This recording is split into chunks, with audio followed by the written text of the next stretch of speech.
Radio voice engaged. Hey, folks, thanks for tuning in to the BAM podcast. I'm your host, Mike Lafferty, and here is our cheerful and professionally made audiovisual.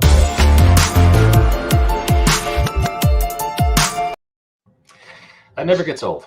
And I'm here today with RPG legend Steve Kenson. How you doing, Steve? Always a pleasure to be here, Mike. Thanks for having me. It's always a pleasure to have you. And we have a returning guest, Paul Vermeren, who has recently published an Icons adjacent zine. How are you doing, Paul? I'm doing great, and I'm honored to be here. Oh, it's always a pleasure to have you too. So let's dive right in because, wow, we have 5 viewers. 6. Welcome to the show, folks. Feel free to comment in the comments. We'll put your questions up for Steve or Paul. Apologies. Dave's not here, man. Dan's not here. He had family issues, but let's get into it. So, Steve, what is new with the greatest superhero RPG on the market right now? Well, gosh, let's see. The thing with Icons these days is primarily the Patreon. That has been my, pretty much my go-to reason to continue producing content. There's nothing that sharpens the mind quite like a monthly deadline. So knowing that I need to turn out something for the Icons patrons who so kindly support it helps me to keep staying productive so far as that goes. Mm-hmm. So we're we're 2 months into the second year of the Patreon. I started it in 2021 and did a full year of producing monthly content for it. We've done the first 2 articles of this year, and generally speaking, thank you. I appreciate your support. Generally speaking, the Patreon articles tend to run about 10 pages or so a month. And it turns out that after a year's time, they make a pretty decent book when all is said and done. Book, you say? Yes, I'm in the process, which has turned out to be a little longer than I had planned, of compiling the first year's content from the Patreon into Icons Annual #1. Nice. Which is going to be basically that full year's worth of content plus some extra, bits and bobs here and there. It is really just awaiting final print proofs to be approved for print on demand copies. Naturally, the very first print proofs turned up some mistakes, which of course is what proofs are for. But has slowed down the process just because print on demand production, like everything else, is running a little behind. So the process of submitting and getting proofs is pretty slow. I had hoped to have the annual out by now, but it's running a little behind because of that. That's entirely on me. But hopefully this current round will be clean, and I'll be able to hit the publish button, and folks will be able to order it in any of the various hardcover or softcover formats that DriveThruRPG offers, as well as getting the PDF copy. The patrons have already gotten the PDF, since membership had its privileges. And for those of you who are watching us, you're seeing a preview of that beautiful Dan Hauser illustrated cover. Yes, indeed. For those of you listening on audio, sorry. Hey, we got some comments. Sean Vera chimes in, and Sean, you're always good to hear you and see you in the comments. Sean says, "Don't forget that Icons was released for Fantasy Grounds. I picked it up and the 2 add-ons." Yeah, that is also some great Icons news. Is that Fantasy Grounds has finally released Icons products for their virtual tabletop, and that is a goal of mine. I've been wanting to be able to get some Icons table content on VTT for a couple of years now, but Fantasy Grounds was able to work with a designer who was able to do the conversion work to get it up on their site. So I'm really excited to see it there. The one of the prime challenges with Icons is it's pretty much just a two-man show between me and Dan. So getting larger projects like VTT content put together, definitely takes some farming out some assistance, to get that accomplished. Yeah, it's a whole other skill set for VTT. We got some to be sure. Yeah. I've got that link. Oh, that's an ugly link. I will throw it in the show notes because if I put that up on a banner, no one. It's like 26 character, all caps. So thanks for calling that out, Sean. If you go to the Fantasy Grounds website and do a search for Icons RPG, it comes up pretty quickly. Yeah. And Chris Tavares, all around good guy, is also in the comments, and he says, "I got my copy of Gridshock last week. Really nice work. Nice job meshing the generally silver AG icons with a post-apocalyptic setting." Wow, thank you, Chris. I appreciate that that comment. It's really rewarding to see how people are reacting to these zines, and I especially like hearing what people are planning on doing with it. A lot of people have thought of some stuff that I did not think of, and that's very cool to see. Oh, like what kind of thing? I had one backer from the UK contact me. Maybe I should set up for a second. Gridshock is a post-apocalyptic superhero setting, but it is by default. It takes place in North America, because not because I have anything against the rest of the world, but it's the write what you know kind of thing. I'm from the United States, so that's where I decided to set it. But anyway, I got a note from a backer in the UK who let me know that he was going to make, he's basically going to create what the island of Great Britain is like in the Gridshock setting, which is something that I did not even mention at all. I didn't mention anything beyond North America. So I was really excited to see what he was thinking about doing with it. It's pretty cool. I apologize for being a bad podcast host and not setting you up with an appropriate segue, but thanks. That's okay. For me. I just threw it out there real quick.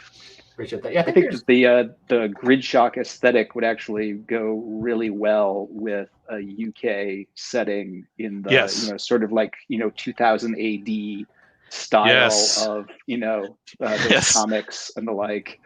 Yeah.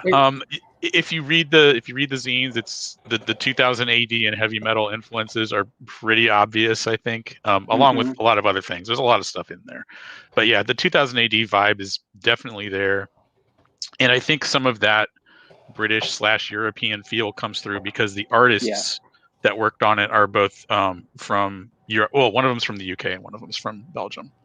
So it's got a little bit of that, European or UK comics flavor to it. Definitely, yeah. And for folks who are interested in checking it out, the banner below me has the link for drive-through for Gridshock, and I've also thrown it in the comments. Although Facebook didn't like that and kicked it right back out. So yeah, do a search for Gridshock. Facebook. Yeah, if you just search for Gridshock, it'll come up. Yeah, Zuckerberg's been mad at me since I made fun of his haircut a few years ago, so I always have problems with it. So yeah, what can you do? All right, so what is next for Gridshock? We've got 4 awesome. I was a Kickstarter backer, and now it's out for general release.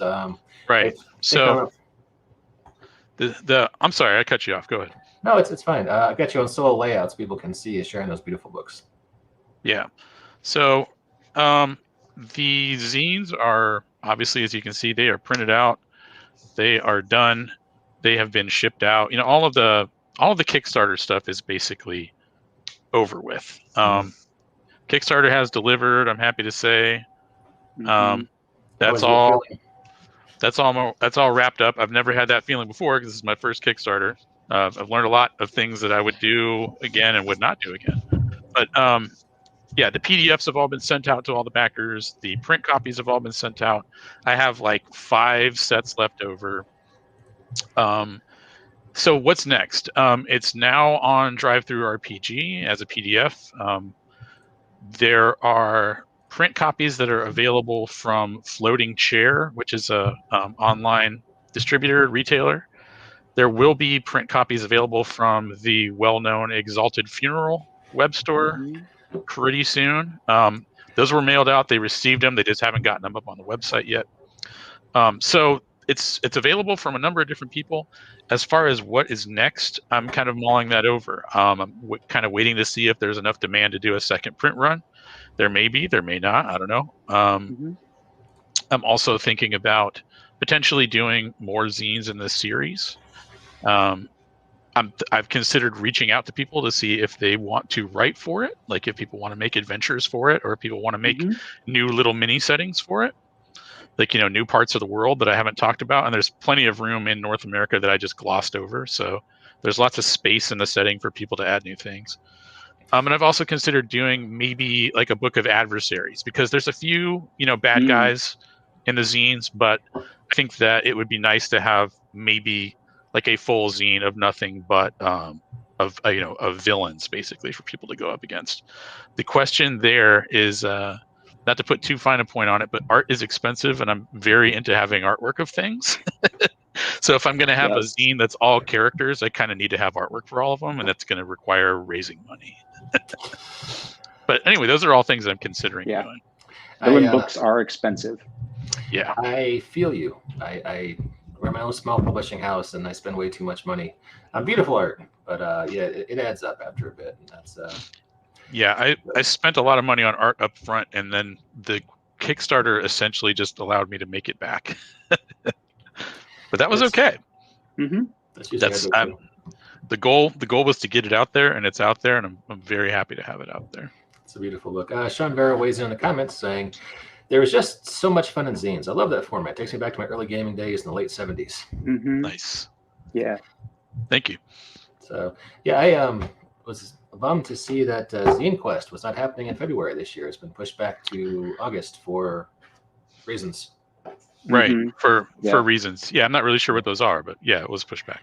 They said they wanted to coordinate with Gen Con, which didn't make a lot of sense to me, because why do you want to run it when everyone's at Gen Con spending their money? But the ways of Kickstarter are strange and mysterious, not for mortal men to understand.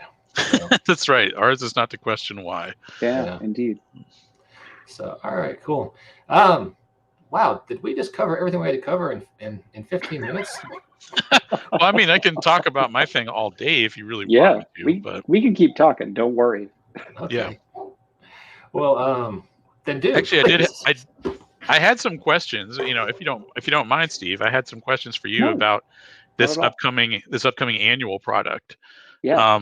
I will admit I'm a bad fan. I'm not a Patreon backer. I'm not a Patreon patron, I guess is the word for it. I probably ought to be, but I'm not one. So what sort of content can we expect to see in that? Is it going to be kind of like the stuff that we saw in Icons A to Z, for example?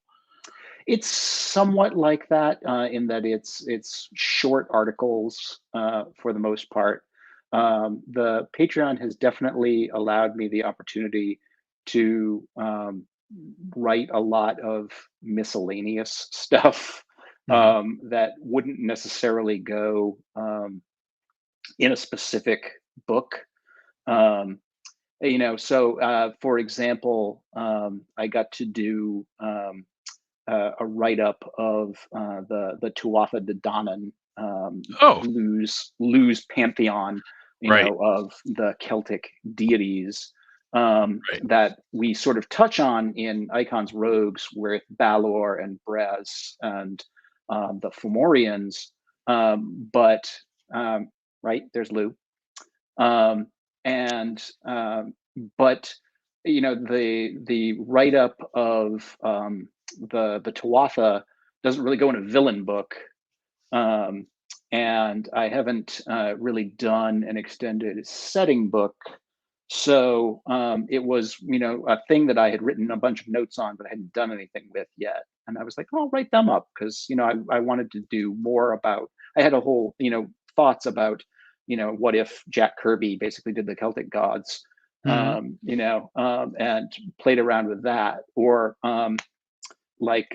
Earth Gamma. We got in the comments. I'm doing a bunch of write-ups on different alternate Earths that are also sort of Icons mini settings. Very cool. So Earth Gamma is a post-apocalyptic setting with, mutants and, Yep. radiation and whatnot. I did Earth Lambda early on in the Kickstarter, which is an alternate Earth where the Stonewall uprising in the 60s actually led to queer people developing superpowers. And so all of the people in this world who have superpowers are LGBTQ. Wow, that's you really know, cool. and I've been playing around with various other. I just did one this year for the Patreon called Earth Psi. That's all a psionics themed world where all of the super people have mental powers and sort of represent this next stage of human evolution sort of element. And I'm playing around with a bunch of those, and unsurprisingly, basically, I've just taken all the letters of the Greek alphabet and I'm assigning themes to them.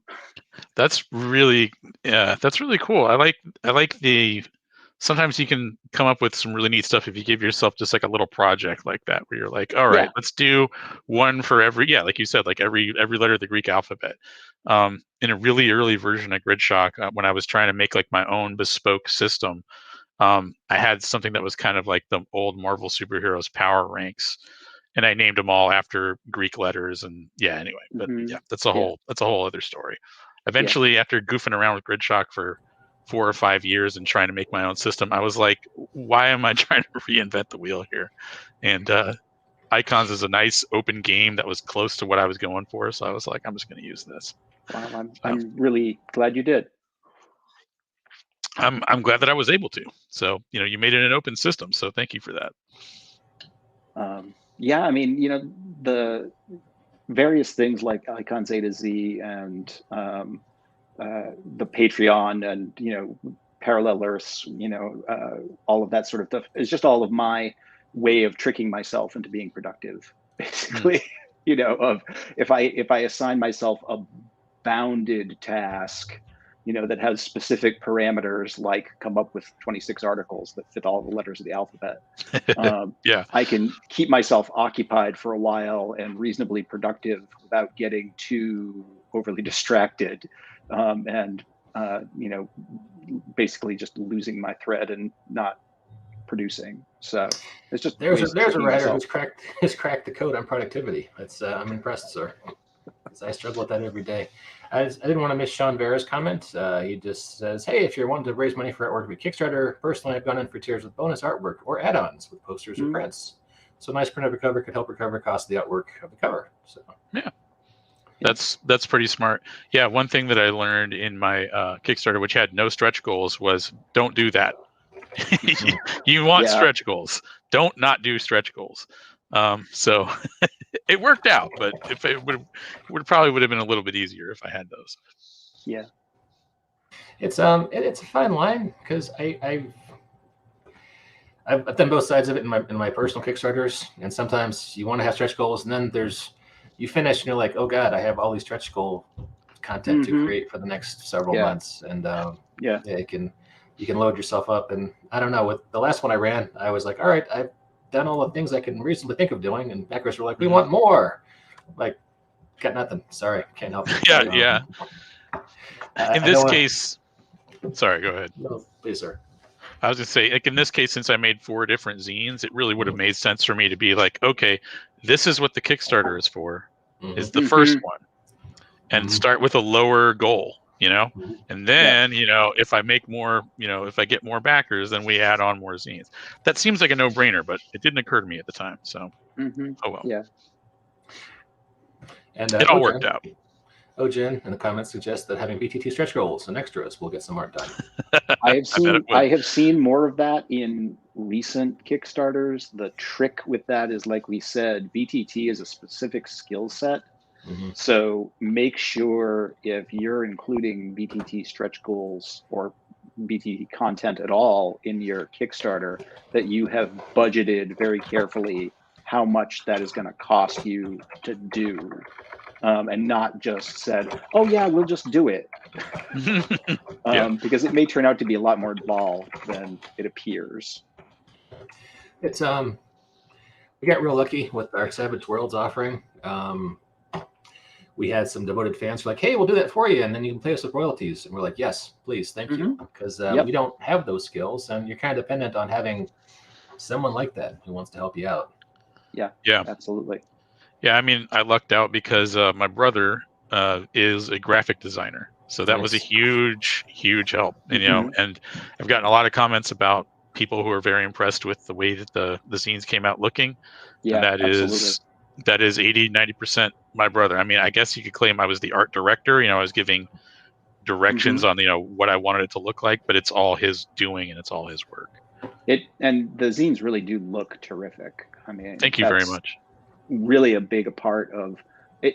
The appeal of zines is either that they're really very graphic intensive, or just the opposite. You know, that they're just like, oh, somebody could have done this on a typewriter. Yeah, no, I feel exactly the same way. I've got zines of, you know, of all kinds, and like, yeah, some of my favorite ones.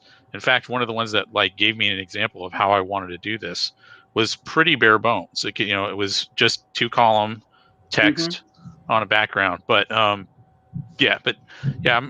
pretty happy with the way the print quality came out. It's fun stuff. Thank you. I need to follow up with my Kickstarter. I don't think I've downloaded those PDFs yet, so I'm a bad backer. I always forget to do that stuff. If for some reason, that's the thing with backing on PDFs, it's like, oh, I'll download that later, you know, and then you don't download it. No, I get it. But yeah, by the way, if anybody did back it, including you, Mike, and you didn't get the download codes, please let me know. Because I've had a couple people come out of the woodwork and they're like, where's my download codes? And I was like, I didn't know you didn't receive them. Here you go.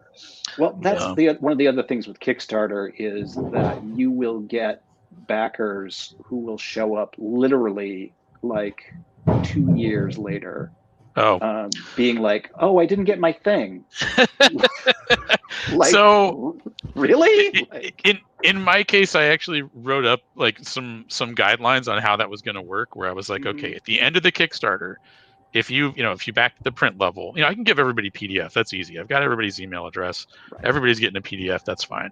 But if you back at the print level and I don't have a mailing address for you, I can't give you your print zines. So it's like, you know, I did a month of just reminding people, please give me your address, please give me your address, please give me your address. And at the end of that month, if I didn't get your address, then I refunded you the difference between the PDF and the print copy. Yeah. And I'm like, enjoy your PDF copy. I'm sorry. Yeah. That's the best I can do. I'm sorry. So yeah, it's you get caught up in the campaign and you're kind of sold. Then, you know, the sales pitch works, you're seduced, you want the thing. And then you kind of drift away. Yeah. So you know, it's been a year. You know, people's email addresses change, or people, you know, whatever. It's fine, but I don't want to hold on to the zines forever. I understand. Sean Vera weighs in saying, as someone in IT, VTT is its own skill set. However, offering tokens or maps for VTT can be generic, not tied to a single VTT. True. I love getting tokens pre-made, as that saves me time. That's cool. That's cool. Sorry.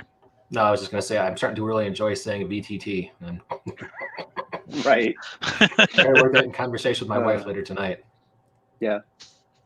I mean, and tokens are, you know, relatively straightforward. They're just both time intensive and frankly kind of boring, you know, work to do, you know, because it's like, you know, stamping out, you know, like, okay, here's the next picture. It goes in this circle and make sure it's all centered right. Okay, we export that. Okay, here's the next, you know, I mean, it's piecework. So, you know, it's not super exciting. I haven't messed with that myself, but damn it, we just keep doing that, Mike. I'm sorry. Go ahead. No, it's I thought I lost you. Guys froze for a second, panicking and afraid that I lost you. And you just froze again. Are you guys still there? I'm here. Good. All right, cool. Weird. I'm getting it's the tachyons. They're muddying things up. So, Paul, did you have any more questions for Steve? Questions? Not really. I mean, I've you know, been kind of unknowingly following Steve's design career for a long time. I was a big fan of the Marvel Superheroes Adventure game, the card-based one that too. Yeah, I was a huge fan of that. And am I correct in saying that you worked a little bit on that, or am I wrong about that? I worked on a couple of supplementary things for the game. Right. I play tested the game when it was in development at Wizards, and I wrote the Masters of Evil adventure for Okay. Avengers, I and have a couple of short pieces for Reed Richards' Guide to Everything. And I did a lot of play testing and development feedback, where I would look at some supplementary stuff and be like, "Oh, this, like I think this guy's strength is too high." Right. I was like a consulting comic book nerd. Right. That Mike used to say that I was handy because he could say mandrill, and I would go pheromones. That's right. Yes. And he's like, yes, you Marvel, so I can send you this stuff, and you go, that's wrong. Right. Yeah. And who's Mandrill's sister? Oh, well, that's Necra. Right, that's Necra. Yeah. No, I'm the same way. I can lay a dubious claim to play testing that game because I think, if I'm not mistaken, Wizards of the Coast was showing it off at a convention in Florida, and I played it. It was a very early version of it, and I told them that they had gotten Iron Fist's powers a little bit off. So I was playing Iron Fist, and I could just keep Iron Fisting all day. And at the time, he wasn't supposed to be able to do that. But anyway, I don't know where the heck I was going with that. But yeah, that's not really. The Saga system was a terrific game, and it's just a pity that it sort of vanished into Wizards vaults. Yeah, and it's not in circulation anymore. I've thought about trying to do like a retro clone type thing of it, since you can print cards with drive-through cards. That's true. I'm like, well, one could do this if one wanted to. So yeah. And yeah, some of the optional rules that I threw into Gridshock are kind of blatantly stolen from that game. So yes, I'm sorry. I know that slipped out. I apologize for my phrasing there. I was so proud of myself for not making that joke. And I was like, darn it, Mike, you're mature now. And some of the comments beat me to it. So right. Hey, I realized I made a terrible mistake. If Kevin Smith finally got to make his Fisto joke for Masters of the Universe, I mean, yes. I met him a few years ago. Fisto? Kevin Smith? Paul's answer is way better. Oh God! Did that really leave an impression, Mike? He fisted hard, but he could not fist them all. No, he tried. Yeah. God damn it, guys. My charming anecdote about meeting him in a gift shop in Niagara Falls is nothing compared to the improv humor you're throwing out. So. Oh man. He's a very nice guy. He comes as advertised. Both Fisto and Kevin Smith. Yeah, that's good to know. I'm impressed. From what little what I've seen of Kevin Smith on the screen, he seems to come with very little artifice. I would agree with that. When I was just talking to him, is like two geeks. There's one persona, and all of a sudden, my cousin said, "Hey, can we get a picture?" And you could see his face kind of transform as he became Silent Bob when he kind of pulled up Silent Bob face. But man, Jay was there. You don't realize how tall Jay is. Much like Fisto, until you're right next to him, and then the proportion things are kind of alarming. Sure. But he's a very got a lot of. Never mind. Sorry. I took the Fisto joke too far. It was beautiful in its inception, and I went over the line. I'm sorry, guys. That's okay. So, all right, we have been talking now for 32 minutes, and I feel pretty good about this podcast. How are you guys feeling? Yeah, I feel great. I hope people will check out Gridshock, and I hope that people who haven't already will check out Icons. For my money, it's pound for pound probably the best. What am I saying? Probably pound for pound, it's the best superhero game on the market. It's got the right balance of customizability without getting bogged down in minutia. I really like it a lot. It plays fast, it plays fun, and you can roll up characters and be playing in 15-20 minutes. Yep. right? So there's almost no other game I can think of, especially in the superhero genre, where you can do that. Right.